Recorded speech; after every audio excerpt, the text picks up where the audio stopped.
Ambassador the Yes, my Godfather. people, let's dive straight into the story for another biggie that is trending in Nigeria. First of all, I need to send this message to all these fake bloggers, plus the one that wear red, the one that put the V in their head, all these fake Nigerian bloggers. Dude, everything that happened in Nigeria, you people will just say abroad, abroad, abroad. I will live in abroad. We that live in abroad, let us be the judge. You cannot be in Nigeria and be telling us what is happening overseas just because you want to go and visit UK. That's the only way you people always like to run to. Anything banger you're able to catch victory visa, you run there. You go and do drama, you run to UK. You want to go and do Five Alive, you run to UK. Everything in UK. That's the only place people knew around the world. The highest people will go to Italy because you are looking for Washawo people to sleep with.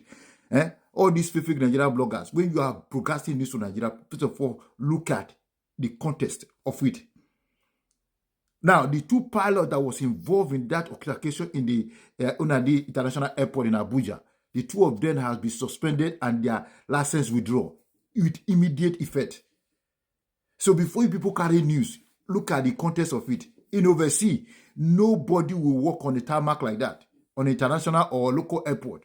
The only time you find people walk inside the airport is with those people that fly with local flights into local regional areas where you have Fokker 27, Fokker 28, a plane that will carry maybe 10 or 20 people, or maybe carrying 2 or 3 people. Those are the time you see people walk on the tarmac. In overseas, nobody do that.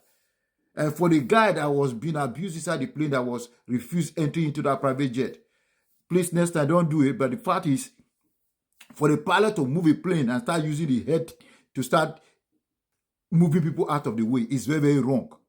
Absolutely wrong, and it's unacceptable. There's no place in the world you can accept that for a pilot to start moving the plane without looking at the context of it. It's very, very wrong. It's unacceptable. It's unpalatable, unpredictable. In fact, it's an adjugate ad infinity. That's my own personal English. Look for it in the dictionary. If you find it, I'll tell you what you're gonna get. I'm dumbfounded to see the way Nigerian bloggers, big K1. K1. Why would you do that? K1, ultimate. I don't know all the people that answer ultimate equal, ultimate this, ultimate that. They're always creating trouble with their fake news and fake blogging thing. Next time, don't broadcast and panic people just because you are looking for view and comment. You make people believe that you are saying the truth when you are actually lying.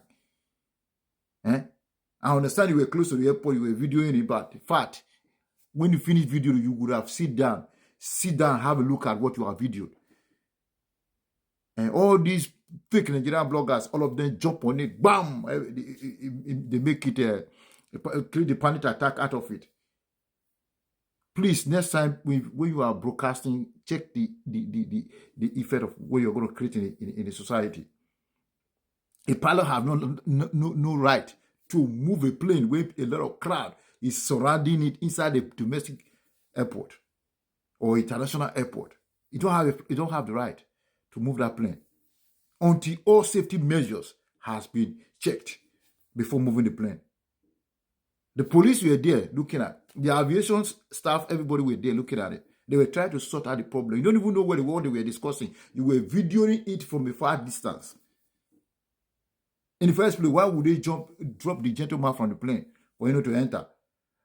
The last time I fly from Benin from Lagos to Benin, the pilot have 2 passengers inside the plane that was sitting on the floor. That is illegal because they were looking for kickback. So these 2 passengers for the pilot, which is very, very wrong. Everyone on 4 pays the same fare, but the pilot have 2 passengers inside that plane, which is very, very wrong. We should see what is happening there. But before you carry any news, always check what you are going to broadcast. You can't just panic everybody. So the 2 pilots has been suspended, their license withdrawn. Their name is Captain Oluwarati Ogoji and Ivan Oloba. Those are the 2 captains that were involved in that plane, and their license has been withdrawn. So before you start blaming anybody, blaming people, always check what you did. The people that drove that plane did not meet the safety standard of the people that was underneath the plane. They shouldn't move the plane. It would have made sure every safety measure have been checked before moving the plane. That's my take on this. Next time, before you carry any news, check it. This is Ambassador, the Godfather, broadcasting live from Melbourne City, the city where the moon and the sun dance on top of the water. And if you don't know, now you knew.